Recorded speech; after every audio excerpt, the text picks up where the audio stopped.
Okay, so welcome once more, everybody. Today we have a very special session on imagination. Imagination is alchemy, fiction for wisdom and making change. So, all of you consumers of fiction or writers of fiction, we're all pretty sure that this is going to be super enlightening with so much for us to chew on for the next, I don't know how long. Our special guest for tonight is Dr. Craig Chalquist, who is the Academic Program Director of Consciousness, Psychology, and Transformation at National University. His background is depth psychology, eco-psychology, philosophy, mythology, and consciousness studies. He is also the author of the Near Future Lamplighter trilogy. And you may visit his website for more information about his work on chalquist.com. And without further ado, Dr. Chalquist, we would like to give you another a warm welcome, and we're going to hand it over to you. So the floor is yours. Thank you so much. Hello, everybody. Good to see you all here. A couple of quick things before I start my slideshow. I want to thank Rula and Sarah especially, and also the hosts in general for inviting me here to be able to do this. This is great. I've been looking forward to this. I wanted to mention also that it looks like I'm going to be in London July 22nd to the 26th. And the reason is on the 26th, I'll be going down to Cambridge. The Friends of Young are having me on a panel for Young's birthday and just to make some comments about that. So when I'm in London, if any of you want to talk more about what we'll discuss here or any of my work, feel free to look me up. You can find me through my website, chalquist.com, and that might be fun. And then last thing is there's one or two slides in the slideshow that have a lot of text on them. And that's on purpose because I always share my slideshows. So reach out to me if you want a PDF copy and I'll be happy to email it to you. All right, let's pull this up here and get going. Very good. Can you raise your hand if you can see that? Excellent. So, imagination is alchemy. What does that mean? Let's find out. So here's a little bit of indicator about where we're headed today. And let's see, I'm looking at the time here to make sure I stay on time. So when we start out here, I want to talk a little bit about our current collective situation, particularly in the light of imagination and what we're doing with it and not doing with it, and make that kind of quick. I think it's something we'll all pretty much grasp immediately because we kind of live it. And then talk about imagination in a somewhat different light than it's usually presented. In our cultures, it tends to be treated as kind of an add-on or something useful for entertainment. So we're going to go a lot deeper with that. Third, we'll talk about the relationship between imagination, fiction, and wisdom, specifically fiction as a path for wisdom and cultural transformation. That's something that I looked at in my second PhD dissertation, as we call them in the States, thesis in Europe. Fourth, I want to give some examples from my own fiction to fill that out a little bit. And then fifth, I'd like to talk about a new kind of change agent who works directly with worldviews. So we'll see what that looks like when we get there. You are here. So we're in the moment of kairos as opposed to linear time. We're in the moment of transition where things could go one way or the other, depending on what we all do. And one thing I notice about our time in particular, we could look at through the lens of design flaws. And the reason for that lens, and I've picked some examples that are kind of trivial here instead of big heavy ones, but our use of imagination is sporadic, and I think that shows up directly in collective problems, both serious ones and then not so serious ones here. Whenever I see a design flaw in something, I always think about it as a gap in imagination. I was thinking the other day about how the internet was set up in such a way that you can just anonymously email people and harass them. And I thought, who supposed that this was a good idea? And then I realized, well, they didn't imagine it. And there's documentaries right now where people who created all this, social media platforms are an excellent example. Over and over, it's like a motif where they keep saying, I never imagined that any of this would happen. And I'm thinking that's exactly the problem. The 9/11 Commission report after the terrorist attack on the United States highlighted this as a conclusion. So here's something a bit more on the serious side. Failure of imagination. They thought that was absolutely key to what happened. And we see this in all kinds of realms. Failure of governance, failure of education, failure of religion. Again and again, it comes up as a theme. So this is one of the reasons I look to imagination both as a problem, but also as a potential solution in the alchemical sense of solutio, dissolving, cleansing, purifying. When we literalize the imagination, we make it rigid. And of course, if you have an absolute belief about something, whether that's in science, religion, or what philosophy, what have you, then by necessity, your absolute beliefs collide with those of other people and you have conflict. So one of the questions I keep asking, as I did in my dissertation work, is what if we can get by on inspiring stories and fictions instead of absolute beliefs? What would that look like? So I'll say more about that later. In terms of imagination itself, these are some of the uses of it when people are conscious of it as an active power, as something that can make change in the world, that can make our lives better, that can deepen our experience. Imagination, I suspect, is what was talked about in alchemy as the philosopher's stone. So more on that as we go. And here I like this quotation by Jung. Without this playing with fantasy, which is an activity of imagination, no creative work has ever come to birth. The debt we owe to the play of imagination is incalculable.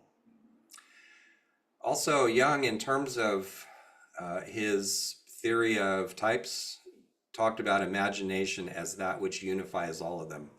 So we can alternate between thinking and feeling, and introversion and extroversion, and sensation and intuition more freely through imagination consciously used than almost any other way of doing it, in service to our wholeness. So let's look a little bit closer at what it means to imagine. So I'm not going to give you a strict definition of imagination. I'm just going to describe some of its qualities here. You can see this list.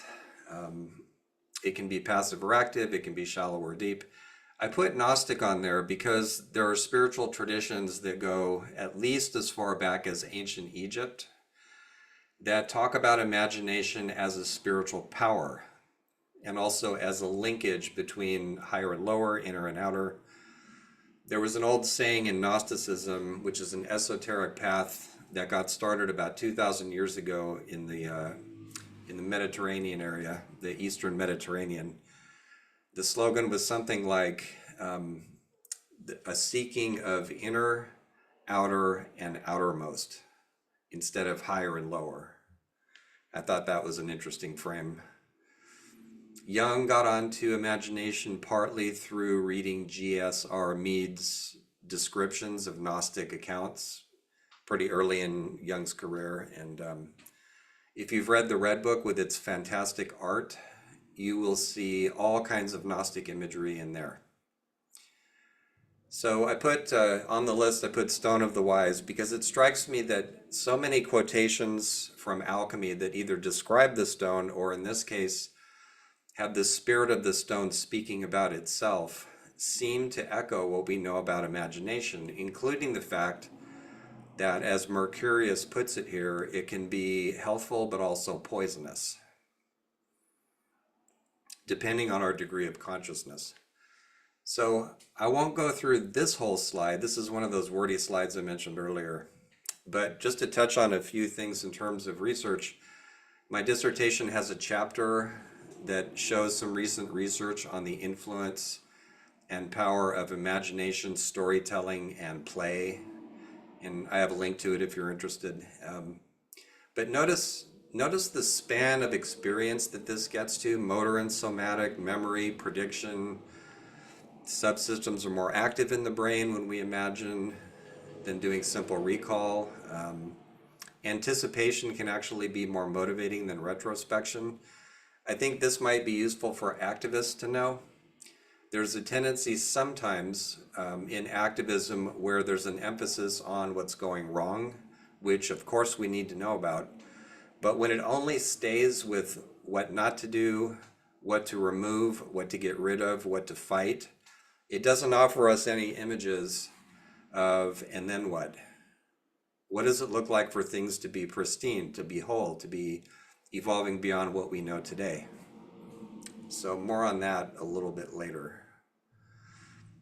This link, I think, between imagination and motivation is especially important. Now, these philosophers are a handful of the ones I could mention who take imagination seriously. And I'll just say a few things about them instead of going through the whole list. One is that W.E.B. Du Bois actually wrote fiction, and he worked in some of his philosophy and social justice concerns into his fiction. To the left of him over there, Margaret Cavendish. She wrote what might be the first science fiction book in the world. It's now considered a work of early feminism, and it's called The Blazing World. And in the prologue to the book, the novel, I should say, she mentions being frustrated with the fact that women of her time can't be politically active or in positions of authority in the world of education and finance. And she says, so I decided to dream up a world where we can be. So most of the people in her version of a fictional world, most of the people in charge are women. And she wanted to give other women a glance of, hey, this might look pretty great. And she also invites other women to write their own fiction if they don't like hers. So one other thing I'll mention about all of this is that these philosophers observe that distinction touched on by Mercurius: healthful I can be or poisonous. And they all talk in their own ways of what today we might call conscious and unconscious, or symbolic and literal minded uses of imagination. That imagination is a quick path to hell or to the underworld. And as Virgil points out, it's a lot easier to get to the underworld than it is to get out of it. So there's that side of it too, and the same with storytelling. So here's an important distinction. The man in the middle is Henri Corbin, the French scholar who did so much work on Muhammad ibn Arabi. He was a Muslim, we could say Gnostic. Some people call him a mystic, one of the great ones. Corbin wrote a book called Alone with the Alone, where he talks about Ibn Arabi's thought in detail, and how for him and other ones, Suwardi is another example from Persia, that there's that whole Islamic tradition of Gnosticism or Gnosis or whatever we want to call it, but it takes imagination not only to be a capacity, a human skill, for instance, but an actual world. And so there are terms like Mount Kaf and Herculia that describe realms of the imagination. So there's a counterpart of it in us, but it's broader than human. It's transhuman in some ways. And so the distinction that Corbin makes, that Jung also observes, is that when we think of imaginary, that's more like daydreaming or having a fantasy about something. Coleridge calls it fancy. Other people call it something else. But imaginal is the stuff we don't really make up. The things that it may feel like we're making up, but that emerge with their own sense of autonomy, like all those characters like Philemon and Salome in Jung's Red Book who talk back to him. much to his surprise, as he admits. And Freud's over on the left because he distinguishes between primary and secondary process when he's talking about the psyche. And primary is the layer of the psyche, the part of the psyche that is usually described as lost in fantasy. It's sometimes spelled with PH, fantasy with a PH, to indicate that it's unconscious. And everything is built on top of that.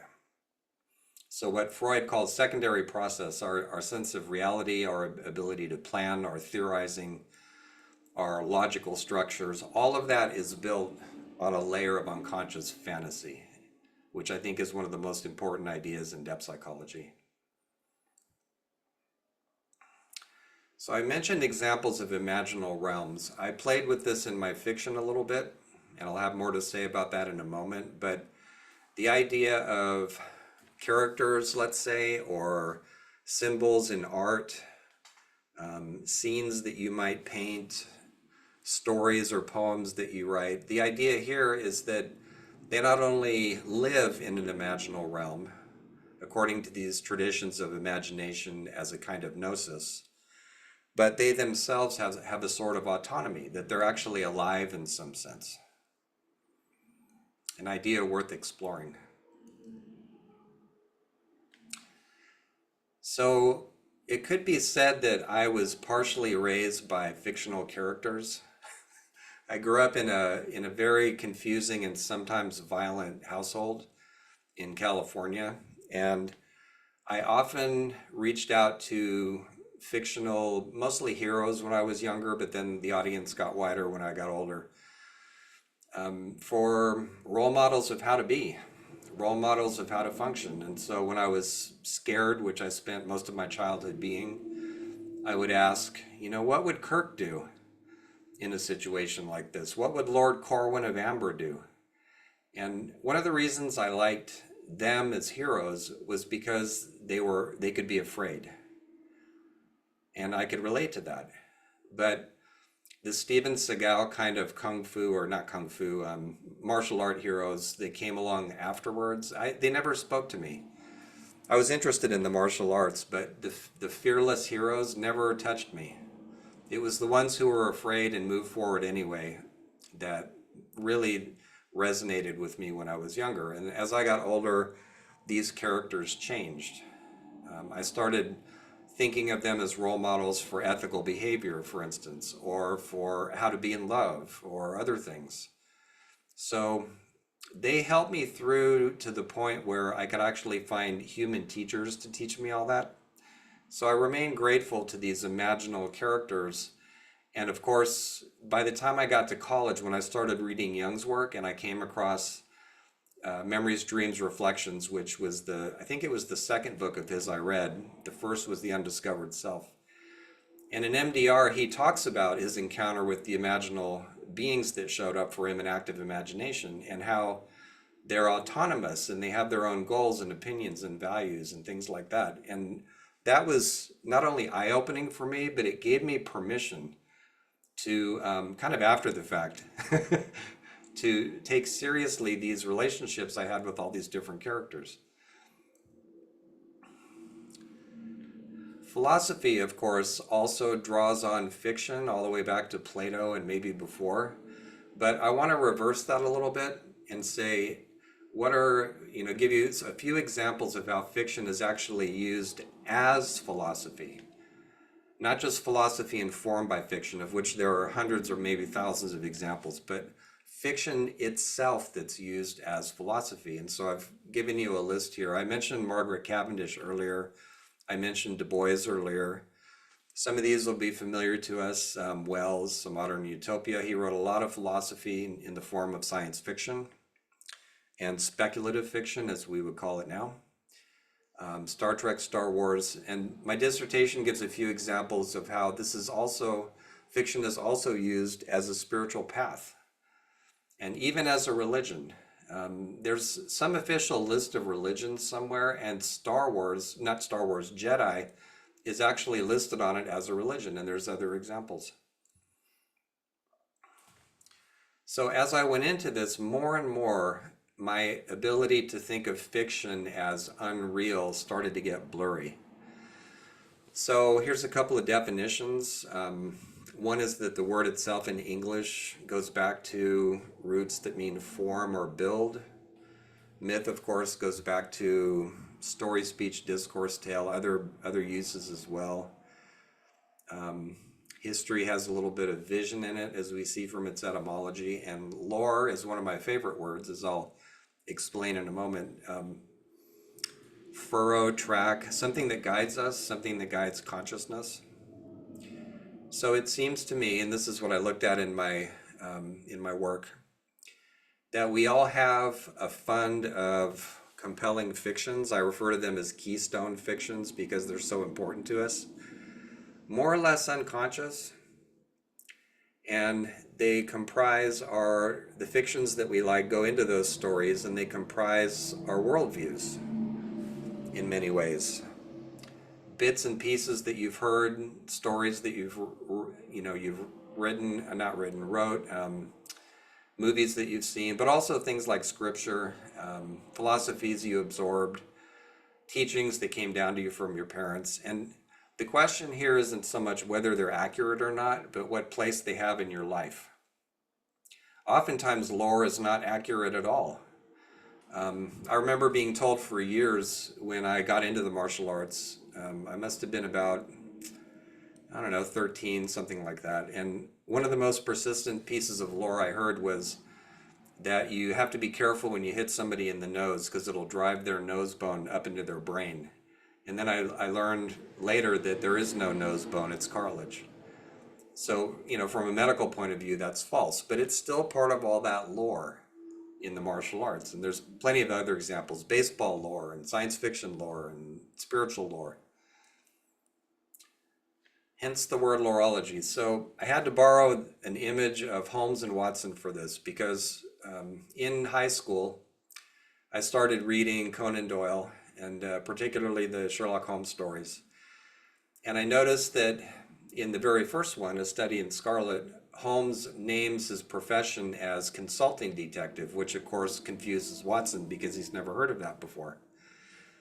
So fast forward to, maybe 3 years ago, something like that, I was doing some periodic looking into my life and my profession and my career and stuff like that. And at one point I realized, there's always this kind of deep work I do with people, regardless of what hat I'm wearing. So, if I'm a corporate consultant or if I'm teaching graduate students or on a dissertation committee or writing or whatever it is. I worked as a therapist for 9 years, psychotherapist. There's always this process I go through with people that I've never really given a name to. And I figured, well, if a fictional character can name his profession, then maybe I can too. So the word loreology eventually drifted through my mind, and the more I sat with it, the more I liked it. So then I started teaching it to other people. I teach this in higher ed. We recently had a class. I do live classes online and taught some loreology in that one. But what it is basically is we melt down our guiding fictions back into lore, because in life, whether that's professionally, personally, what have you, spiritually, I've noticed that where we tend to get stuck, and if we're good and stuck, then we might have symptoms or conflicts or what have you. Where we get stuck is where we've got a piece of our guiding lore and we're literalizing it. We're taking it too literally. That's where we tend to get stuck. So it seems to me that the solutio, alchemically, is to melt it down into the lore that makes it up.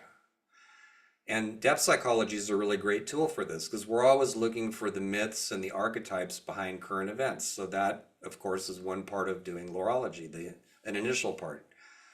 What are the images and the motifs and the themes behind what's on the surface? That's a good depth psychology question. So the word I use, the modern translation of gnosis, direct imaginal or spiritual knowledge, that I use is imagine knowing. And how can we use that as a tool for making change? What is my lore? Where did it come from? Where's my story stuck? How do I move from literal to loric, which is part of the process? And then the process after that is building up new stories. Where do we go with what we've learned? And in the big sense, how can we dream together toward earth-honoring, just communities and cultures? So these two diagrams talk about how we start out with compelling fictions, usually unconscious. We create our lore, our worldviews with them. And then we end up with, collectively, with institutional imaginaries, which is just a scholarly word for worldview, basically. And we tend to just kind of stay there. But if we're using loreology, then what we wind up instead are creative paths forward, new stories that don't get caught up in is it absolutely true or not, but are more concerned with, is it poesis? Is it creative? Does it move me forward? Does it make me more humane? So exploring our keystone fictions, our guiding stories, to transform them into lore for moving forward for different kinds of stories. And I like the alchemical solve et coagula, so to dissolve something and recoagulate it as kind of a paradigm for the work we do, melt it down and then build it back up again. I also like a word in Arabic, khoyal, which if you look it up, it's usually translated as, it's got a broad range of meanings, fantasy, fiction, imagining, things like that. But in the hands of somebody like Ibn Arabi, it means something much deeper and more like gnosis or imaginowing.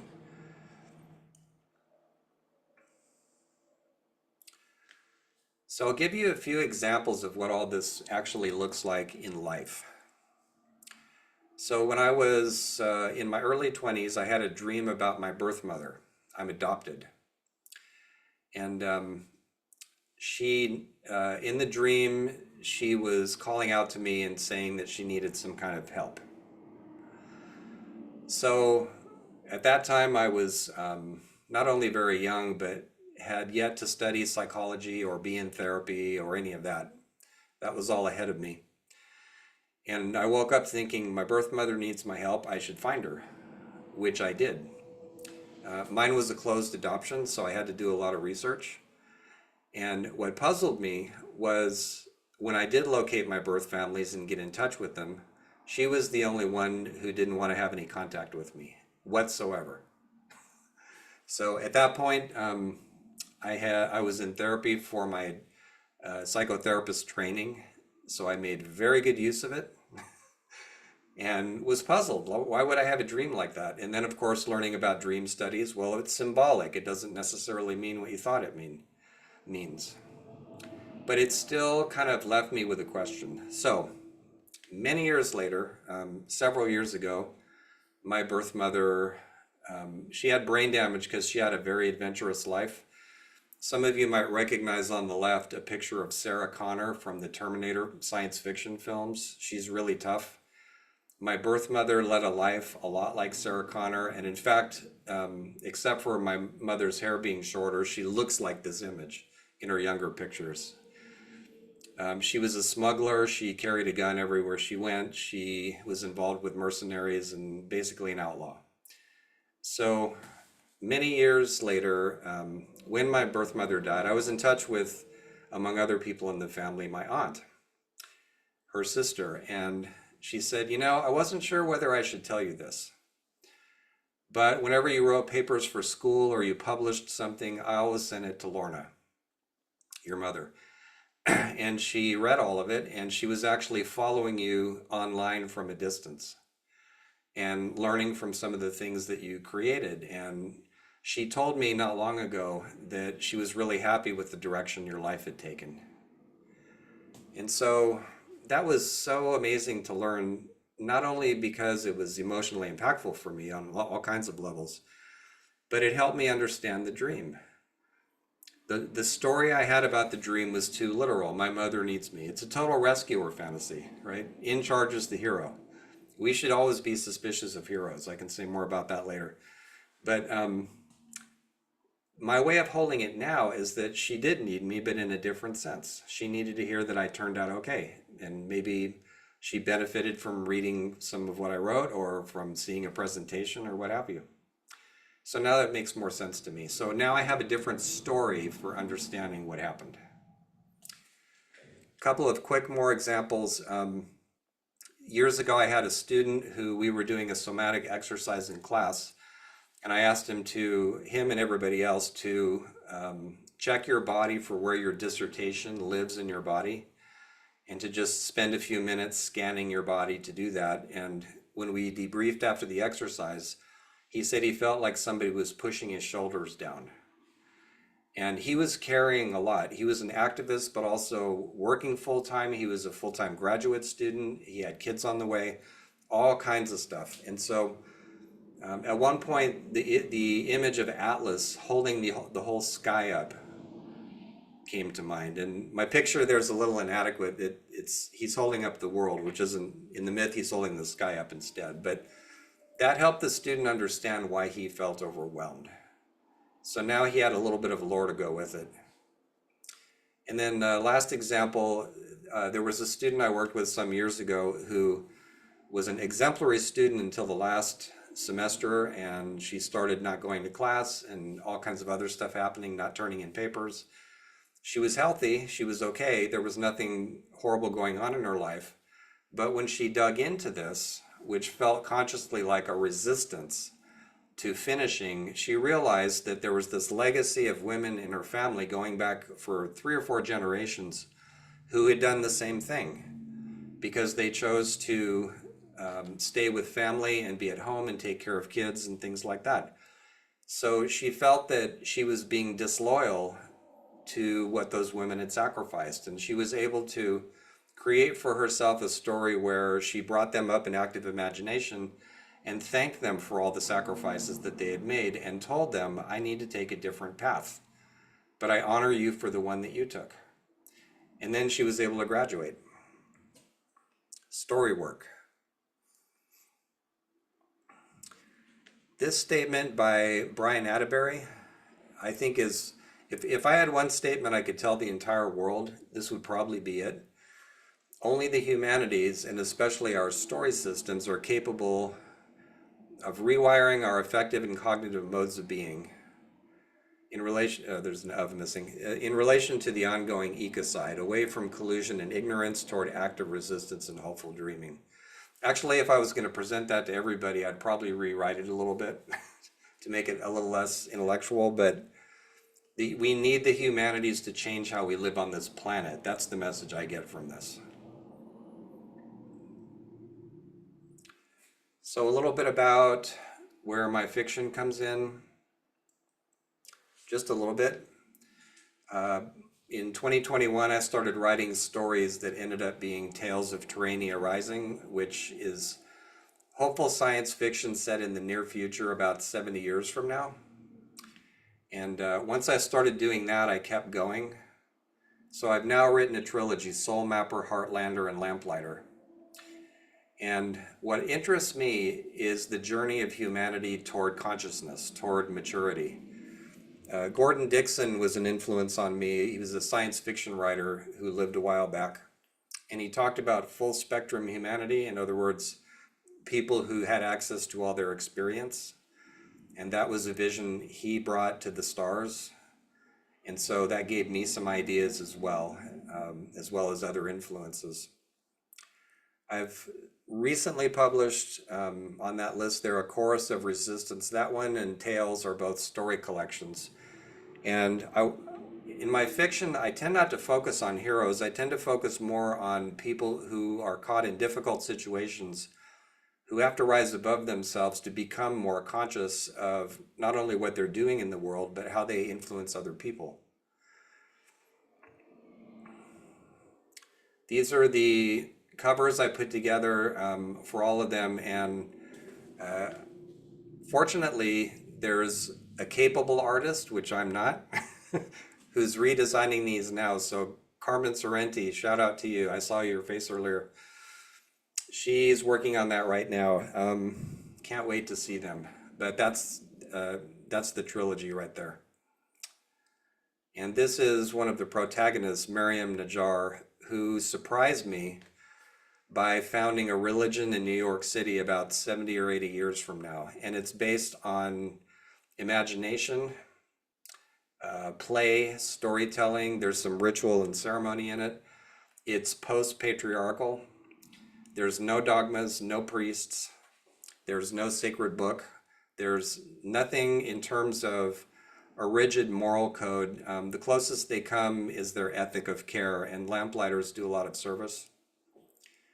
And when her kind of slogan's not quite the right word, but this saying, "Dream it so," she mentions it a couple of times in the third novel, and it moved me enough that I actually had a bracelet made with that saying on it that I now wear on my left arm. In all this creative work, I listen to my characters. I do active imagination with the characters, and they frequently surprise me. This whole aspect of the work wasn't foreseen. I didn't have any idea that I'd be writing about something like this. It was part of a different story. Also, one goal that they all keep in mind is what I call in my fiction Terrania, which is a civilization grown from the ground up. It's a civilization of justice and abundance, and I like to think it's waiting for us up in the future. It's not utopia, because I don't think human beings are capable of that. But one of the things that gave me a prompt for that was something H.G. Wells said toward the end of his life. He was asked to define who he was in an interview, and he said, "I'm English by origin, but I'm also early world man," in capital letters. "And I live in exile from the world civilization of my desire." I salute that finer, higher civilization from across the generations, and maybe someone down the vista will appreciate an ancestral salutation. So last part, lighting our lamps. What does that mean? It means worldview therapy, and I'm starting to teach about this as well, both free courses and also paid ones. We need, I think, a new kind of change agent who works with story, imagination, play, inspiration, and knows that our worldviews are stories, that we've got different paradigms we operate from that perhaps we don't see because we're immersed in them, like this one, which comes out of both the Enlightenment, the big world machine worldview, and also the scientific and industrial revolutions. We've got the traditionally religious heavenly kingdom worldview that has been bent and warped by politics to the point where it now looks very different from traditional religion in some ways. We've got the techno-capitalism worldview where technology is now the savior figure, except when it's not. We've got kind of a new agey worldview, so we hear about that sometimes too. All of these have their strengths and shadows. And one takeaway here is that when our worldviews get outworn, sometimes they're sicker than we are. So we talk about going to therapy, which is surely a good thing, but sometimes our worldviews need therapy too. So when I talk about lamplighting, that's what I mean, a new kind of change agent who doesn't move so much in terms of heroic activism, which we still need, the hero posture, adventuring, risk-taking, but maybe creative reimagining and story work. Depth wisdom. Pronoia is a name that means the opposite of paranoia, but it's also a Gnostic goddess who descends repeatedly from the upper world to our world. So that's a recent interest of mine. I'm doing a lot of talking about that in social media as well, especially TikTok. And I think the worldview that might be wanting to be born now, and this comes from Campbell, of course, is Earthrise. Reconnection with nature, a participatory worldview, and everything else that's implied in all that. I notice in philosophy that animism is getting popular again as well. This is a quotation that's not often mentioned from Campbell. I got it when I studied his work at Opus Archives. Um, I like this, the part, we could see that the earth and the heavens were no longer divided, but that the earth is in the heavens. And Campbell felt that dualisms fall away when we realize that. Here's Jung talking about the world soul and microcosm and macrocosm, which goes back all the way back to ancient Egypt.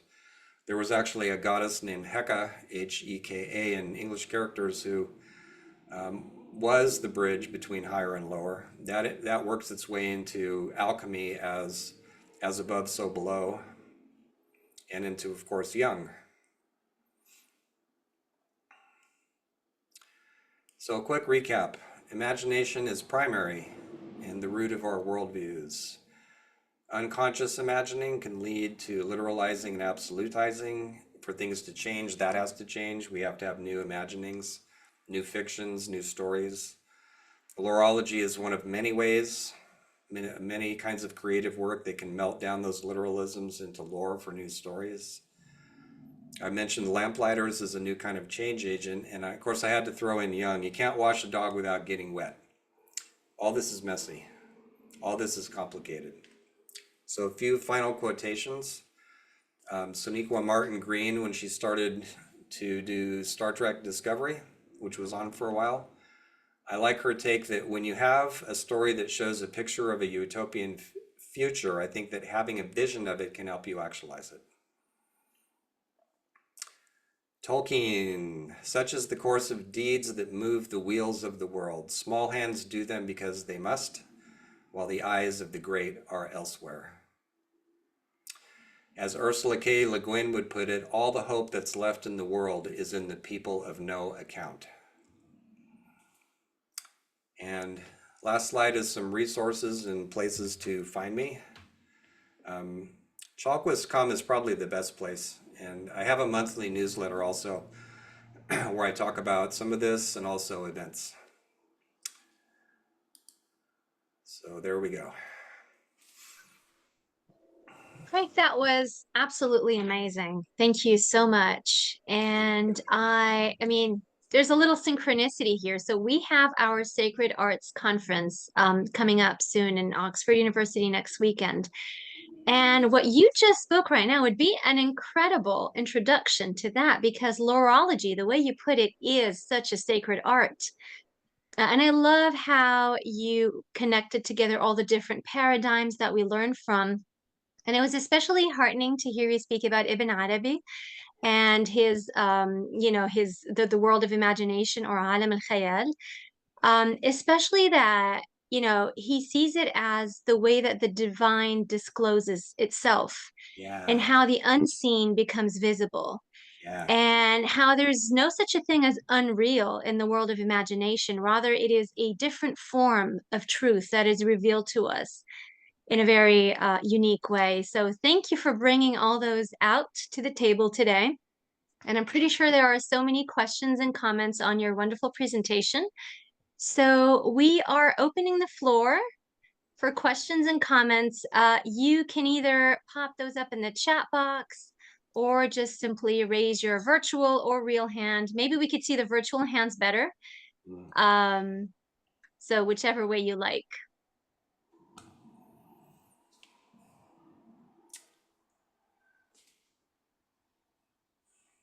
I'm looking through some of the comments too. I appreciate them. Thanks, Jessica, and those of you. And Hoyala's vision, yeah, the world of the mind. And the emphasis that even Arabi places on the heart as the organ of spiritual perception, which is also Mhm. important. I love his work. He's just amazing. I read Alone with the Alone in grad school and just kept going. They made us learn Ibn Arabi in high school. Ah, So we actually had a subject about alchemy and about um, philosophy that is related to it. So yeah, you took me back a few years. I mean, more than a few years, but you know what I mean. Jessica, hello. Jessica's got a question. Hi there, Rula. Thank you so much. And I think Craig's actually just put who you quoted from previously, which I also asked. So thank you for that. Um, Craig, I'm amazed to hear of you and hear of your work, and I'm really grateful for Rula and the team for having you present today. I also work in the field of kind of, I don't know if you call it the field of imaginal studies, but as you've so skillfully brought together, there's so many paradigms that are basically saying the same thing, which is really heartening. One of the research groups I work with in the States, they come from a cultural studies department. And I'm currently building a bridge with them from, I graduated from the University of Essex in Jungian, post-Jungian studies. And there's so much, as you've brilliantly shown, that we connect on. They're wonderful, but cultural studies historically has beef with depth psychology, mainly because of the way Freud and Lacan were really pushed in decades past, and people here might be aware of that. But I've put it in the chat. I don't know if it's something you yourself as an academic have a view on, or maybe it's something we could talk about separately. But I'd be really interested, since you mobilized depth psychology via the imagination, how you'd answer some of their issues, which is like, we don't like the use of the unconscious. We think it sort of limits individual agency. And of course, there's all sorts of things to do with Jung and the collective unconscious and how it's unfalsifiable. And sometimes I just go, do you know what? I'm going to do the work anyway.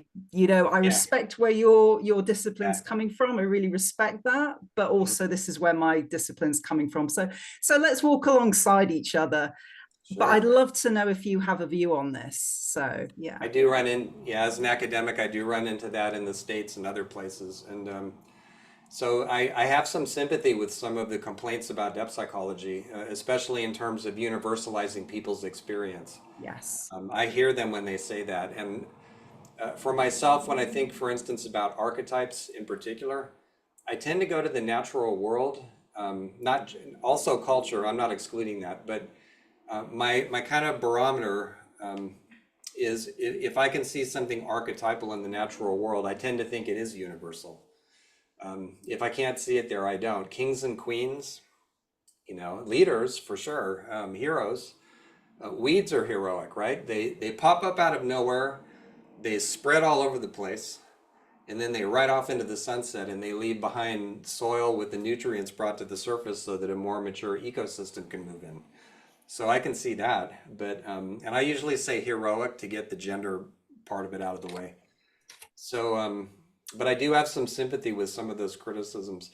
Yeah. Also, though, from a depth psychological standpoint, when people, my students sometimes do this when they have scientific training, they keep dragging it back to science, and well, maybe it's because the brain does weird things and all that. And so I teach them a little bit about the myth of Sisyphus, and keep grinding away at the stone, but also other myths which talk about what we would now call the Procrustean bed, named after Procrustes, the infamous innkeeper who chopped up people to make sure they would always fit in the bed he wanted them to fit into.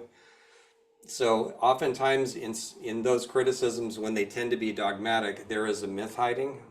There's a bit of unconscious process. So when people say, I don't like the unconscious, I always wonder what in their unconscious is prompting that, which, Yeah. can be tricky, but I do wonder that. Yeah. So The does myth that of sort of, kind of objectivity, I guess, and kind of scientism. And Jung talks about the myth of science, doesn't he? Yeah. I tend to see it as a balance. They're all different lenses. So, yeah. in the black books, by the way, which I teach a course on them at Young Platform, and whenever I get a chance to, I just lecture on them because they're absolutely fascinating.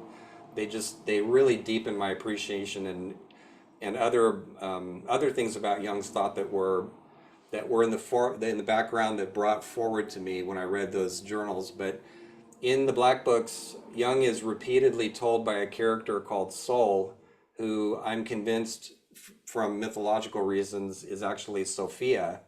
I think she was his guide through a lot of those years. that extend past the initial 4 years of his confrontation. But in any case, she tells him more than once, you need to let the science go because he's holding it so tightly and I'm an empiricist and all that. And when he does that, she shows up and says, just let it go. And so when I think about depth psychology, liking science and being open to science, but living more on the side of the humanities, I remember that. So. Thank you. Thank you so much. Thank you, Jessica and Craig, for the question and answer. Mimi, to see Yes. you. Hi. Craig, Hi. your work is extraordinary. I and I've practiced your terrapsychology method to great and remarkable experience for myself, which prompts my comment and a question for you. I'm thinking of Theodore Rozak's idea of aesthetic power, Mm. of the power of naming nature. That what happens when we name all the lands we live on, and as in your work, in your terrapsychology work, how much the experience of looking into the names of places. I think of Shakespeare's famous line from Midsummer Night's Dream about the imagination, the lover and the poet, right, of imagination all compact and give to local habitation, right, a name. My question to you is the sort of anything about that and how that works with loreology. And the other question I have for you is a personal one about the effect on you of doing your wisdom fictions for you as a writer, as a creator. What have you found in your experience of using fiction this way that it has done for you? Great questions. For the first one, I was thinking when you were talking about the first question of an ethnobotanist I know here in California who was responding to somebody talking about the Latinized names of so many plants all over the world. And she said, you know, as a plant specialist, I know all those names, but I also know the indigenous names of a lot of them too, especially out here. She's in Northern California, so Miwok names and others, other tribes that live up there. And she said, I can go back and forth with them. And she said, they delight me either way. It's only when we get caught up in the psychology of whatever it is that the name means for us that it seems to be destructive to the imagination. It's Max Olschlinger, I think, was the name of the person who came up with hardening of the categories. I love that. And Otherwise, yeah. my mother was a laboratory scientist, so I grew up liking science, and I still do. But I always remember that science and naming and things like that can work with and even enrich the imaginal dimension of it too. So there's something does that kind of speak to your first question? I'm not sure I'm responding. Okay. Second, I'll give you an example of an effect on me. So in my first novel, Soul Mapper, the protagonist he's kind of counterculture in some ways. He's kind of a guy who lives on the edge. And when I started writing the novel, I didn't really relate to him much. He was pretty different from me in some ways, not in others. He likes myth and I do. But the more I got to know him and talk to him, the more I started getting edgier too. So, you know, the standard Jungian explanation would be I was integrating more of my shadow, which I think there's some truth in.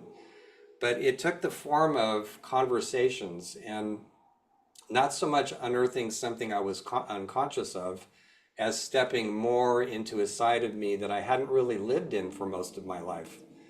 So he's a big risk taker. He does some really amazing things in the novel and stuff I would never do. But then afterwards, I would talk to him about it in active imagination, and I would say things like, "That was really cool." So he's Sounds like it was surprising. expanding. Yeah. A girlfriend I had some years ago when I was first starting to write fiction and think about what that meant to me.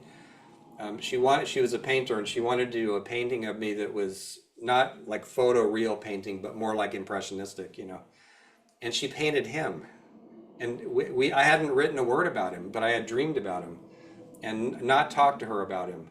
So I looked at him and he had a goatee and and all the rest of it that he looks like, and I went, wow, he really wants out.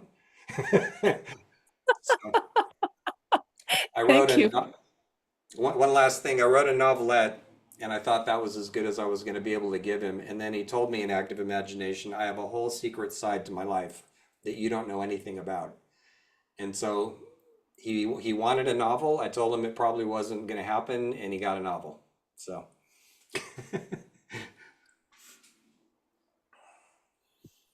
Thank you. Thank you.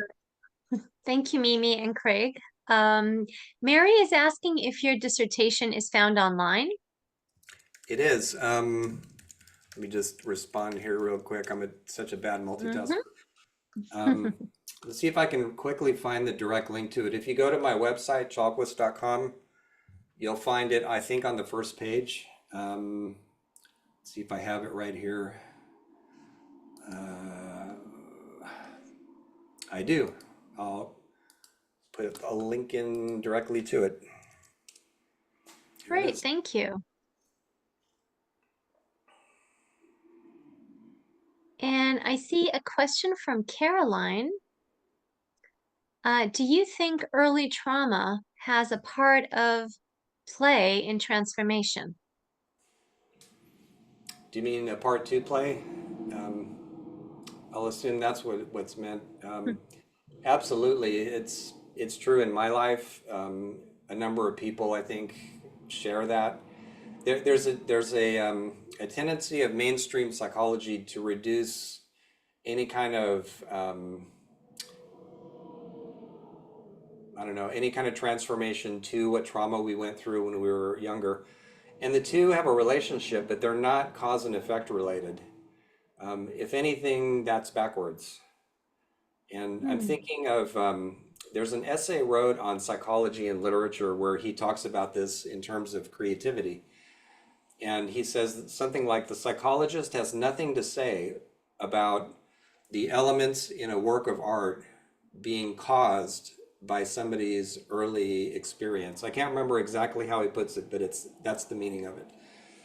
And he talks about how it's much more complex than that, and how and a number of writers and different kinds of artists have spoken to this, how we experience things traumatically and then they sit in the psyche for a while and they come out later in different forms.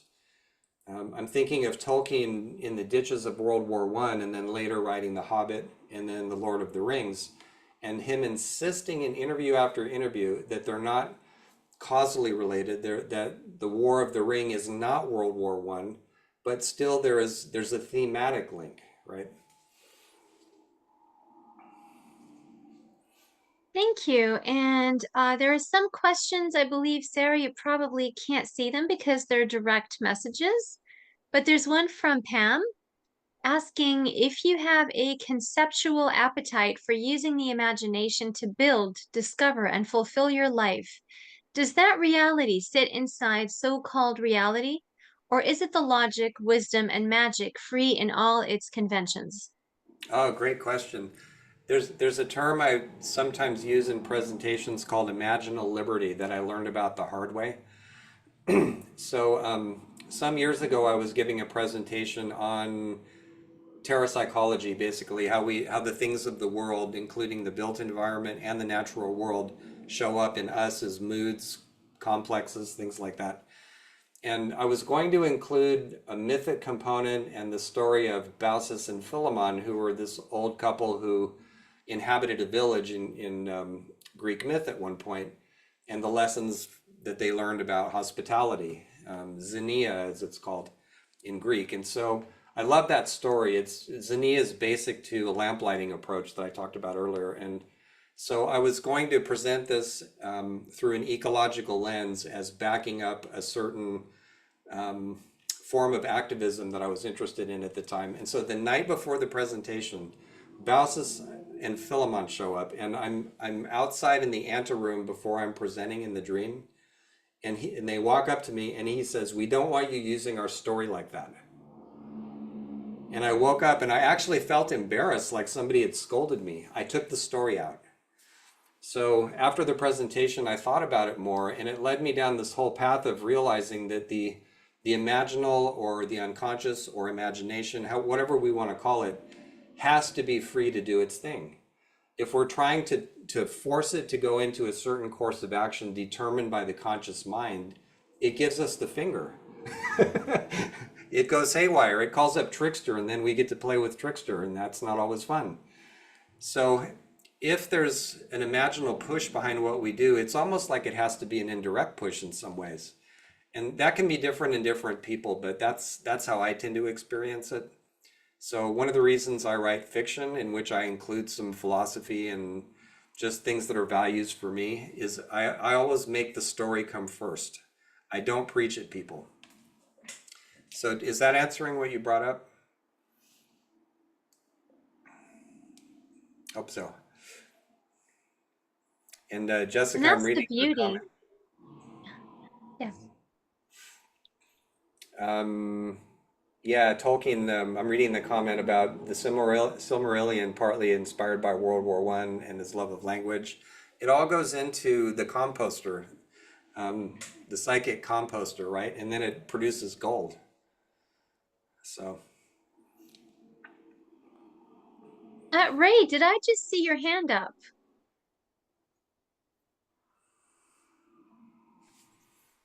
Well, that's funny because I have an intuition. Something came to me when you were speaking of the dream of your birth mother, and I hesitate to even mention it. So you talked about turning fiction into lore, and then you talked about the dream of your birth mother, and I believe, if I'm not mistaken, her name was Lorna. yeah, And so what came to me was symbolically, uh, your birth mother was Lore.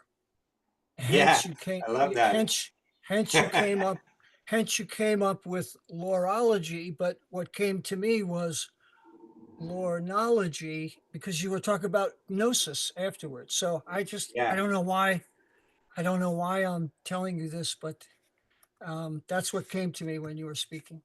Well, I'm glad you did because I hadn't made that connection at all. That's great. If she was still around, I would, if we were in contact, which we weren't at the time that she died, but I might be sending something to my aunt Lenore. So there's Lorna and Lenore, right? The sisters. So two Lores, right? And I might be Yeah. saying maybe we should call it Lornaology, and Thank you. That's great. Thanks amazing. for mentioning that. I love that. That's great. Jessica. Oh, that's amazing.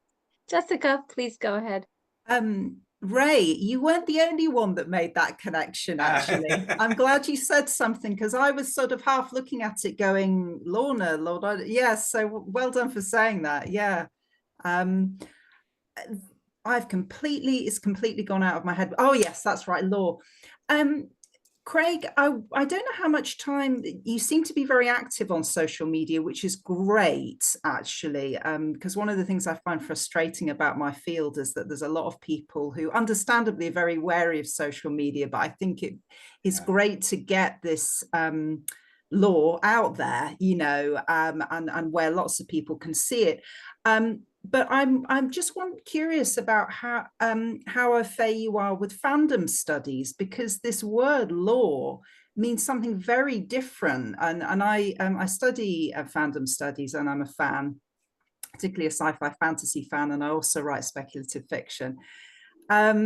But yeah, this idea of law and canon and how it's unfortunately these days really employed in these horrible culture wars that we're getting. And if anyone isn't au fait with social media and fandom, you'll get to hear about this stuff down the line because it then unfortunately really gets picked up in politics.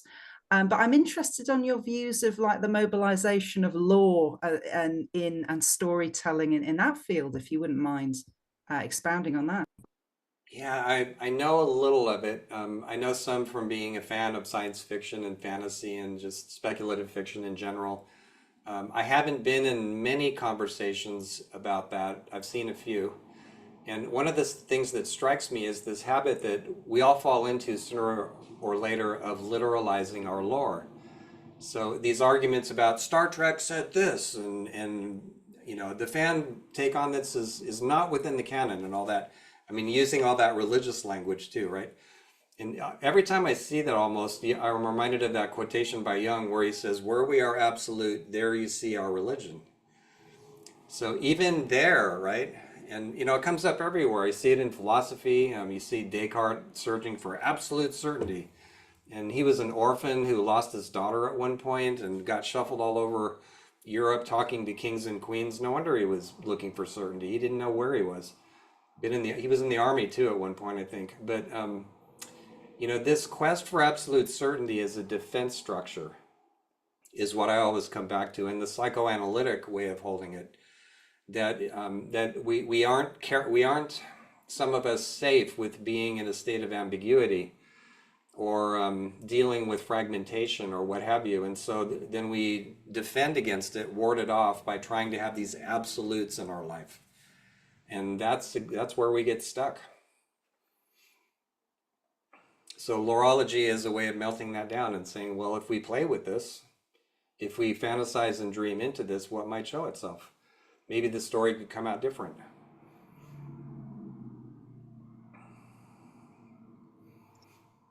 Thank you. Sarah, do you see any messages popping in your way? Some of them might be sent directly. No, I No. think we covered everything in the chat. Mm-hmm. Yeah, this has been fascinating, Craig. I've appreciated hearing you every time that I have, and have learned so much each time. I do a lot of work too with this idea of uncertainty and how we deal with uncertainty. My focus is a lot on the climate crisis, and I've really been interested in this idea of creativity and imagination as a space to step into as sort of an antidote to that need for certainty, and to really sit into that space and dream those possibilities, however dark or light or, you know, whatever they may be, that they can just really open up the whole world in many ways, you know. And so I think what you're doing is just really inspiring on all these different levels. And I do wonder, there's been some work in political science with the idea of when we're faced with this uncertainty, that we sort of withdraw to the things that we find so, you know, comforting and safe and unmalleable, basically. And it sort of puts us in this space of more conservative mindset, not necessarily liberal or conservative, but just sort of like holding on to what we know, conserving the space that we're so used to. So I wonder, in your work, sort of this idea of writing fiction, but also creating lore, how that could be used, especially now when things are so uncertain on so many different levels.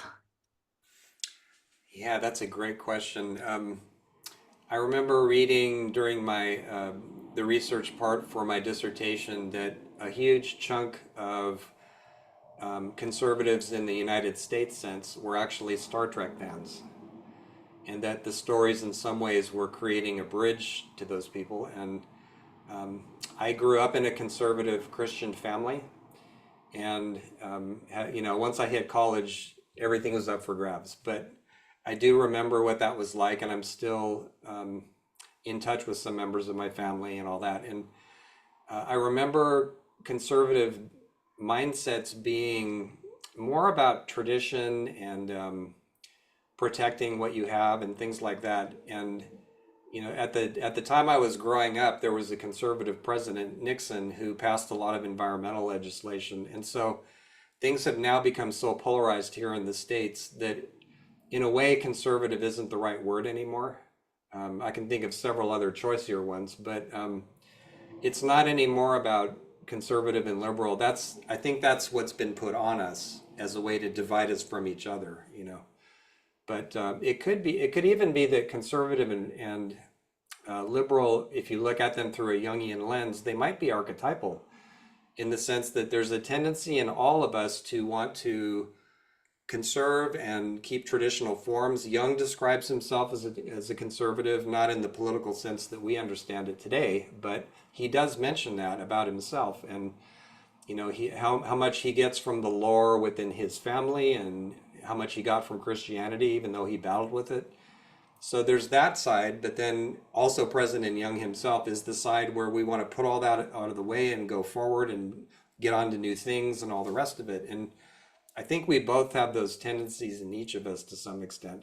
But my hope, my fantasy, and one of my characters actually takes this on in one of my novels, is that if we can arrange to have conversations with each other that are face to face and sometimes difficult, that we can actually see the humanity in each other long enough to connect on that level.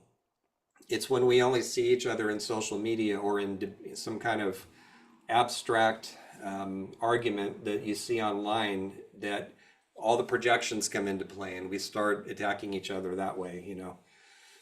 But I've often found in especially on the psychotherapy side of the house, I spent 6 years working with violent men, most of whom identified as conservative in the American sense. And we were able to do some really transformative work with the majority of the men in our programs, and we started by getting to know them as individuals. So I think there's work there to be done as well, sharing our lore. And of course, we're going to disagree on a lot of things too, but I'd like to see more of that being done too. Does that kind of speak to what you're raising, or? Yeah, I think so much too that this idea of really leaning into that space of imagination can be such an opening to empathy on so many levels. And you know, and like I said, I think too, to take conservative out of sort of the, I guess, right wing, I think liberals can be conservative as well, and that they aren't, you know, progressing things, they're pulling back and holding on to what has always been. So yeah, thank you. That's really interesting. I see Mimi has her hand up. I just wanted, this made me, your conversation made me think of what you said I'd like to hear a little more about, where you talked about the collective dreaming into, my grandmother always said, don't pray for something, pray into it. And don't dream for something, dream into it. And which I'm glad you this conversation with Sarah was very helpful, because I really wanted to ask you about that collective dreaming into an earthwise worldview. And seems to me, how would we go about doing that? You know, methodology. What occurs to me is that 2 is a very different dynamic than 3, right?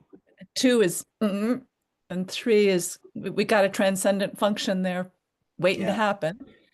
But how might we go about that? And what vision, I'm really working on this now, because I don't have a political identity. I go, what's the political identity that would represent my earthwise view? What would that even be? What would that look like? So I'd love to hear you talk more about the collective piece of this dreaming in to earthwise. Yeah, that'll be a lot to address.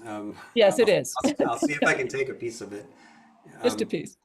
So years ago, I was trained as, it's such a pretentious title, a master gardener.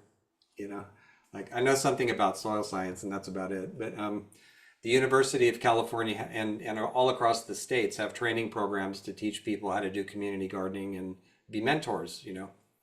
So we often talk to farmers about integrated pest management and things like that. And so I remember from my upbringing that when I heard fellow master gardener trainees talking about the environment, I thought, no. So when you go out to talk to a farmer, especially if they're on the politically conservative side of the house, talk about how beautiful their country is. This not the USA, but their country, the piece of land they're working, you know, and mind your vocabulary so that you can build bridges. Because if they hear you saying stuff about the environment, they'll write you off as as an intellectual leftist, and they won't hear a word you have to say. So some of it is that, but also from a parapsychological perspective, the presence of places, and I don't know how this works, but it shows up in our dreams as dream characters, which is something I never learned when I was learning how to work with dreams. There is a spirit of place that I think we can all relate to some extent, even if we don't hold it animistically. I think we've all had the experience of you go to some places and it just feels like the place itself hates you. John Steinbeck in The Log of the Sea of Cortez has this little throwaway line about something like, I think there are places on Earth where humans shouldn't go.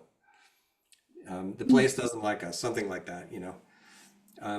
And I got onto this many years ago when San Diego, which is where I was born, started showing up in my dreams while I was living there.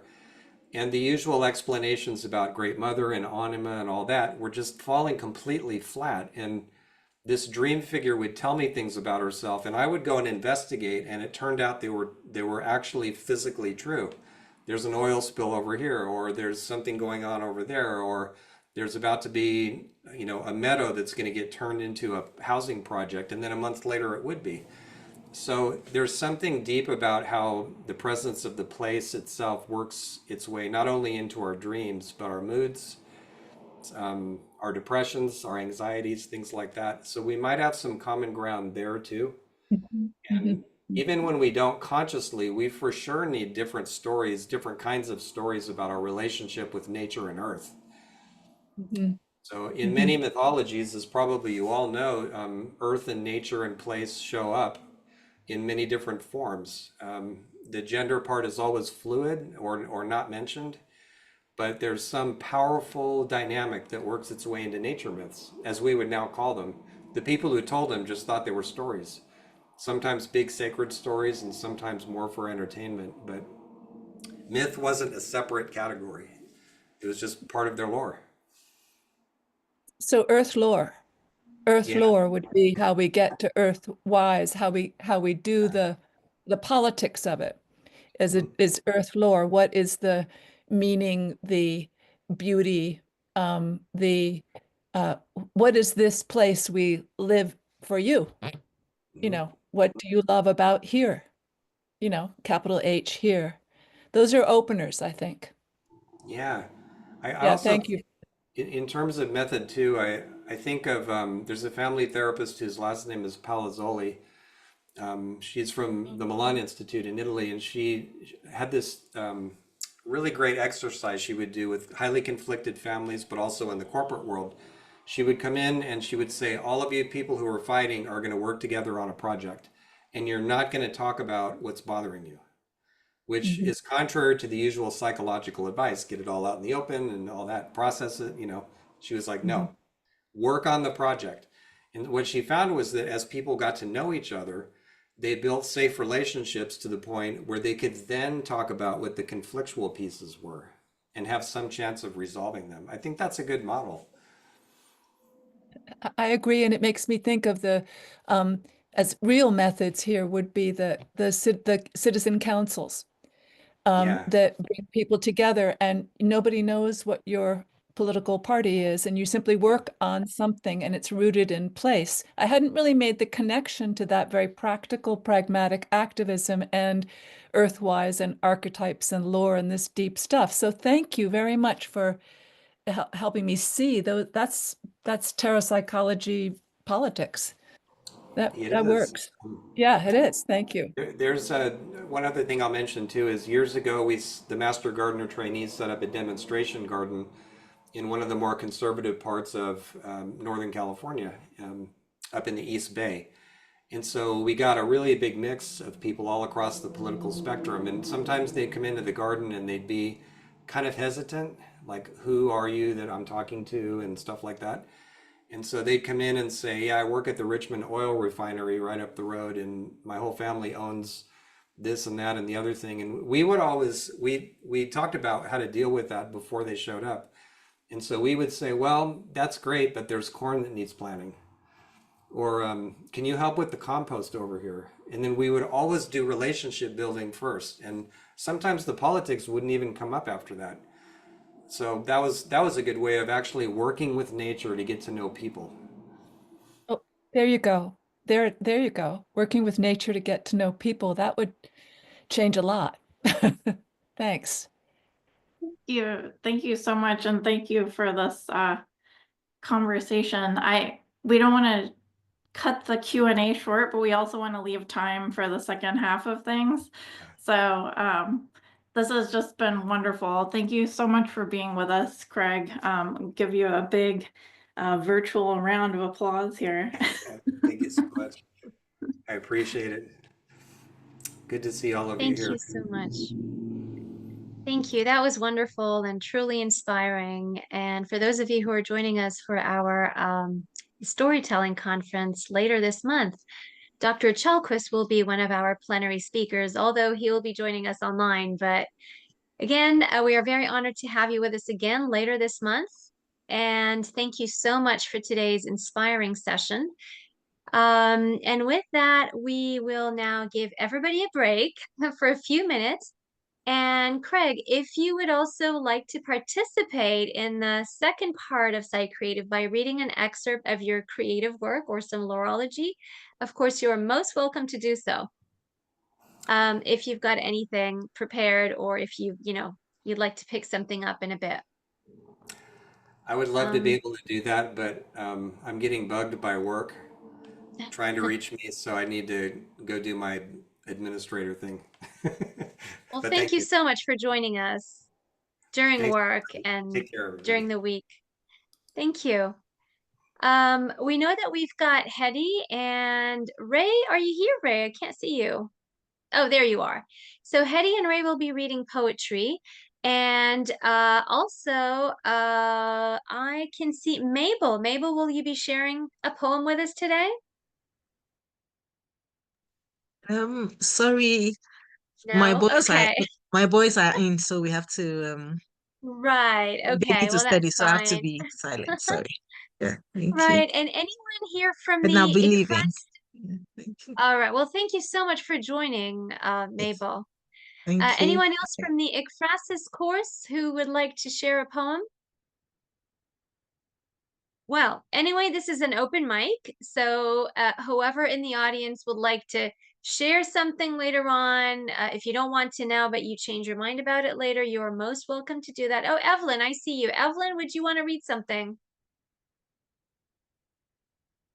I don't think so. Okay, well, that's Sorry, but I absolutely might fine. change my mind. I might change my mind. Yeah, well, Yeah, you're most welcome to. thank you. So we will go for a 6-minute break. So we'll come back at 9 p.m., which is 6 minutes from now. So take a little screen break, fill up your cups of tea, coffee, and then come back. All right, see you in a bit.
Rula.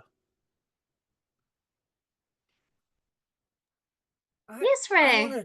I want to try out screen sharing and see if I can figure out how to do that. I've tried it before, but so I'm going to Okay.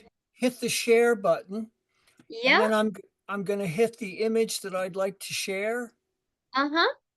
And then just hit share at the bottom. Oh, perfect. Yes. Does it come out? Yep, perfect. We can see it. You can see it. Uh-huh. Amazing, because I can't see it. So it's an image. It's a Van Gogh painting with 3 trees Yeah. and a sun, and you can Yes. see it. Uh-huh. Wow, Yep. that's amazing. Okay, now how do I get out of that? Right. So there should be an oh, you did it. Okay. Wow, I learned something. Yeah, that's great. So you did it perfectly. Oh, and yep, timer's off. So wait for everybody to trickle in. Ray, maybe you could go first. And then Hetty, you there? Hetty. Okay. And then we'll see who else would like to share. Julie, are you going to be sharing anything? Sure, I'll share something. Hey, cool. Yeah. I think I will That's too. My very first class is Yay. fun. Amazing. May as well. That's wonderful. Okay.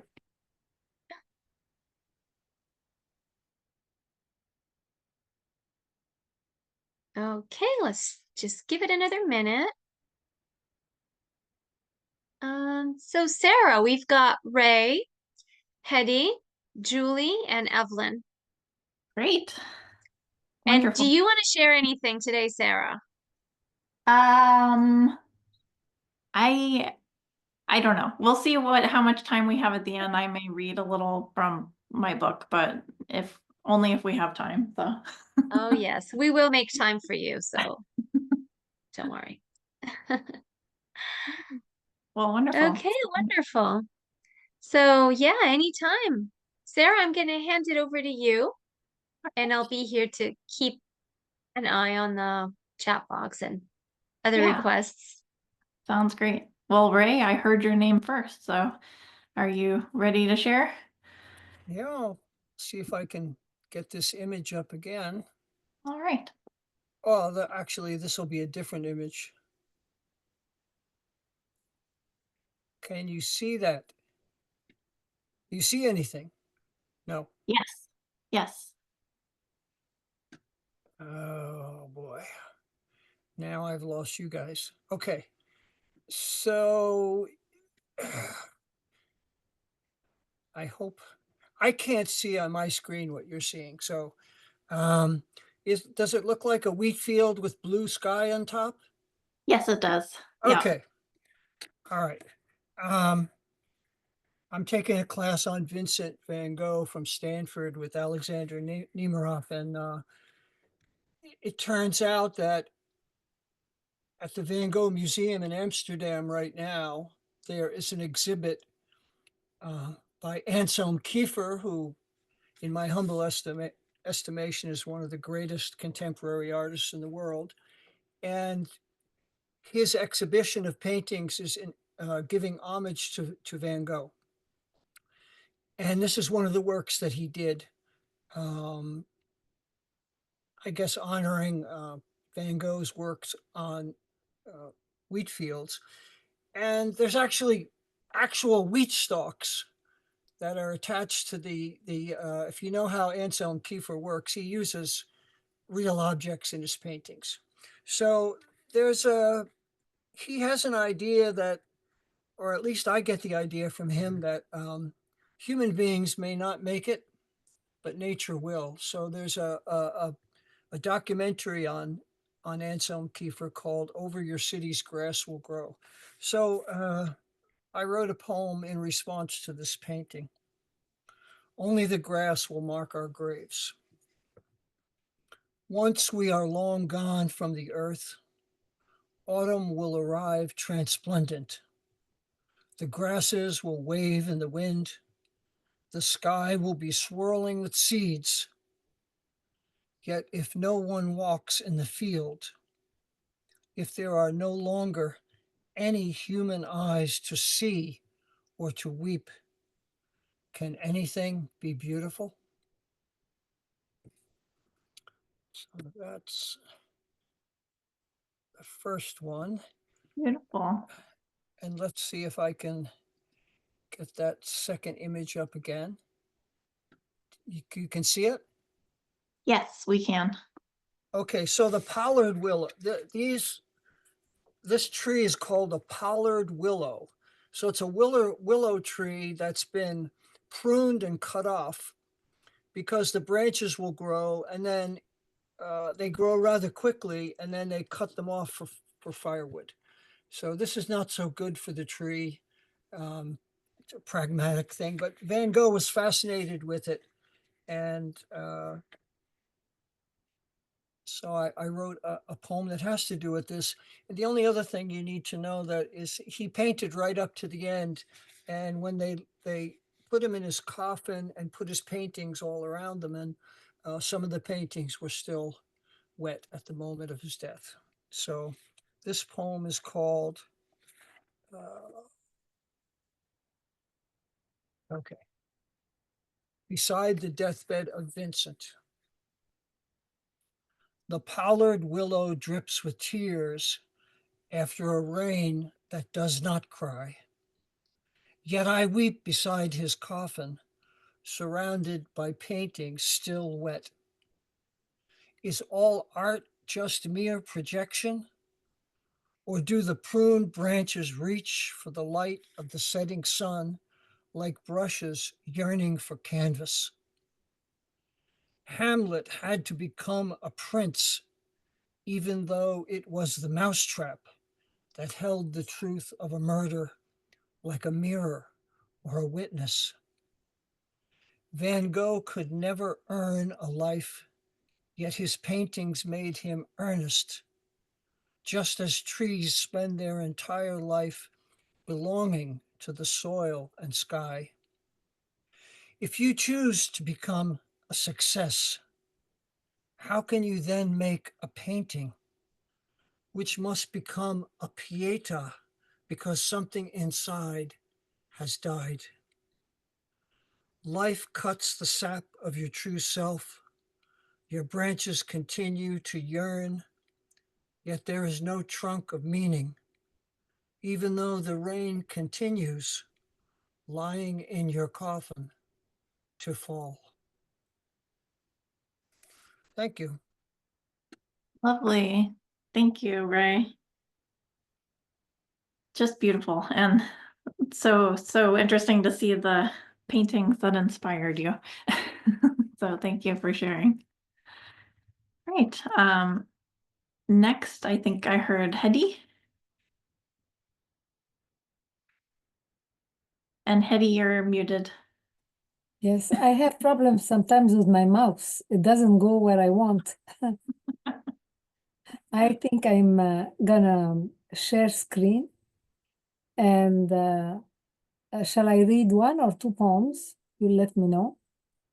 I think we have about 5 minutes each. So okay, so I will depending read on how long they are too is probably fine. one poem will be fine. And it's an ekphrastic poem from my latest collection that came out in the fall of 2023, titled Or Did You Ever See the Other Side? And all the poems titles follow the same pattern with the question. We were talking about uncertainties and ambiguities. And in this collection, every poem raises doubts and tries to engage the reader or, to unravel meanings or add their own ambiguities. So this painting is by Remedios Varo. It's titled The Creation of the Birds. And it inspired me to write the following poem. Or what's in a bird song unraveled? All artists are night owls, she thinks, as circles grow wider around her eyes.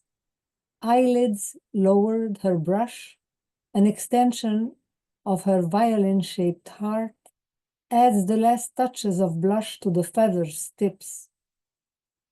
She tries to remember the right words thrown pell-mell in the folds of memory. Memory adds layers to meaning. Wants to retrieve numbers and signs from slumber, relive the initial moment, imagine how wingless molecules rub against each other in the copper alembic. All it takes is a double binding broken loose to find the right combination. Only verbs are allowed. Aren't they the heart of a sentence? What of a wordless message, as those from the heart strung from the right chord?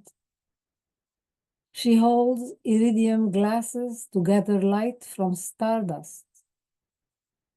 Hoopoes, hummingbirds, kingfishers, finches, sparrows, swallows, warblers, orioles.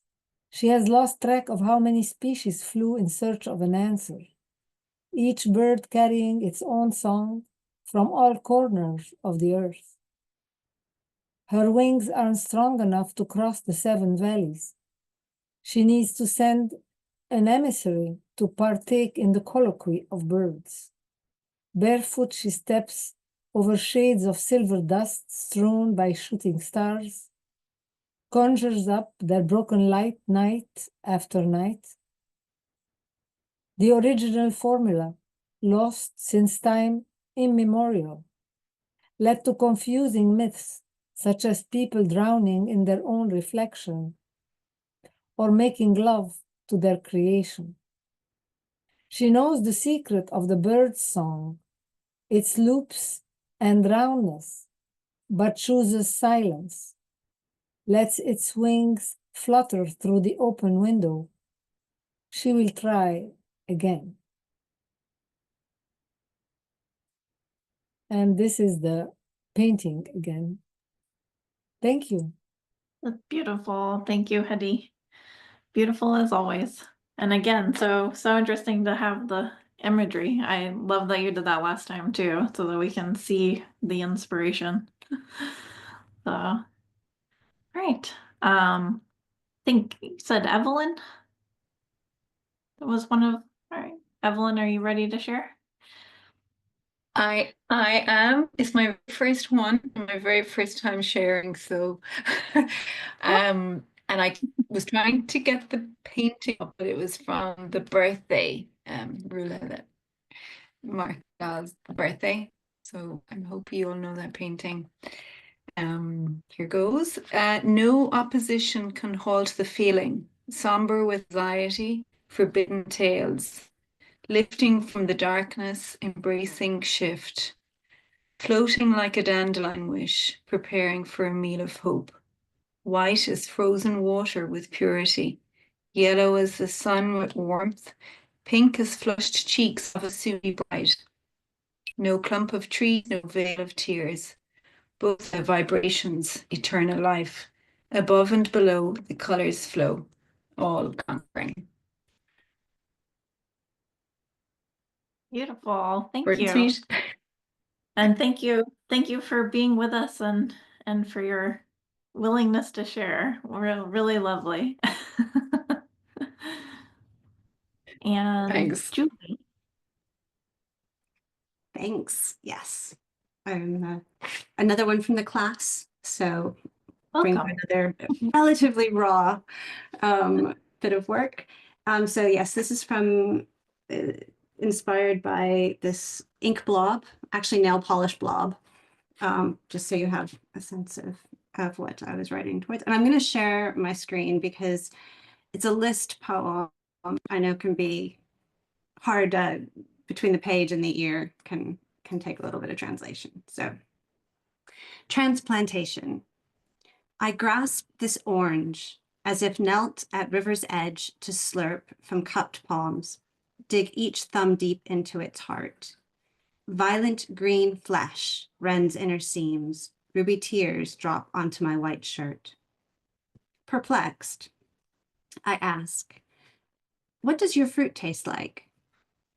A, red Kool-Aid granules sucked from a pinky finger. B, asparagus with lemon and butter that drips down your chin. C, that patch of skin behind a lover's ear. When do you ripen? A, when it can't wait another moment. B, before the doorbell rings. C, after a long bath in the middle of the day. Where do you come from? A cave in the mountains.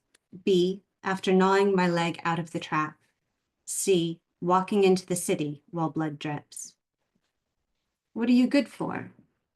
A, pasting 2 leaves of a book together. B, a palate cleanser before you eat all the French fries. C, to plant a seed in the crack in the pavement. What use is symmetry?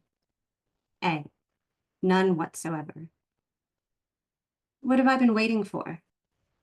A, this moment. B, knowing you're never going back. C, this is as safe as it ever gets. Where do I go next? A, between a small gap in the buildings. B, there is an alley with tiny houses.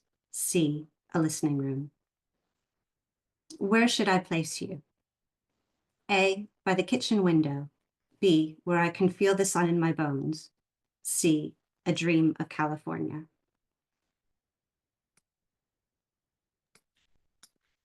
Wonderful. Thank you. I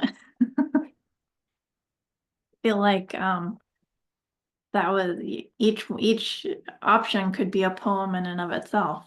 I can see even more poetry sprouting forward from all of those. So beautiful. Well, and so we have some time too, if anybody in the audience wants to step into the open mic.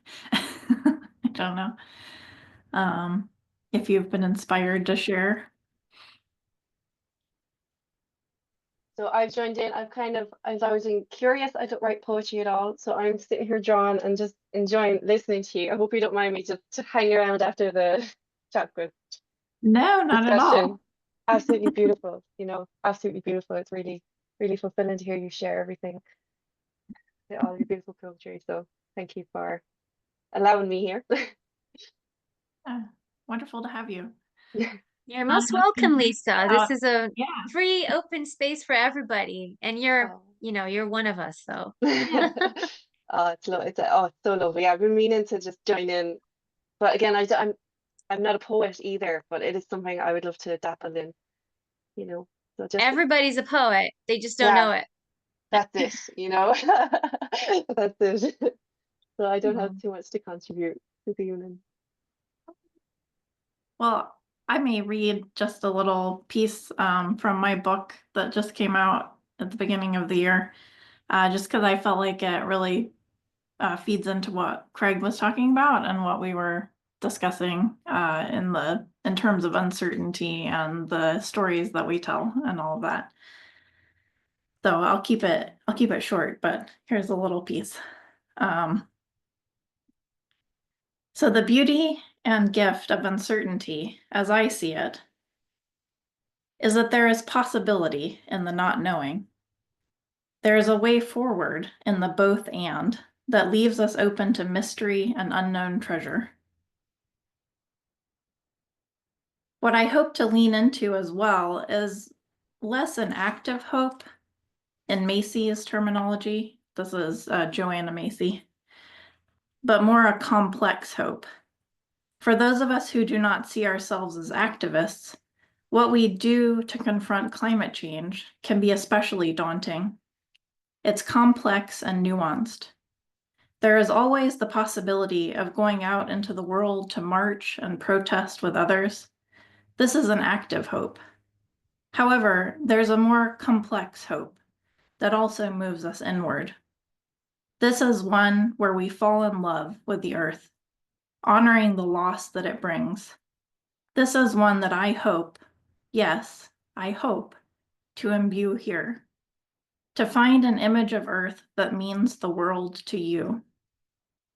We each need our own story to tell in these times of uncertainty. These stories need to be complex. They need to embrace the grief, become entangled in the loss, sacrifice willingly the things that no longer serve, find creative and protective ways forward, and to transgress boundaries to connect with all that is overlooked. Only by loving all that we will, are, and have lost can these stories come to life in each of us. For me, ice was the way in. For others, perhaps it will be the forests, seeds, coral. Which one speaks to you? Which one is calling out from beyond the boundaries we set for ourselves? Is there a myth or story that you already love that can be amplified and connected to our current crisis? Whatever that looks like for you, become entangled in it and feel it. Dream and sing it into flesh, down into your bones. So.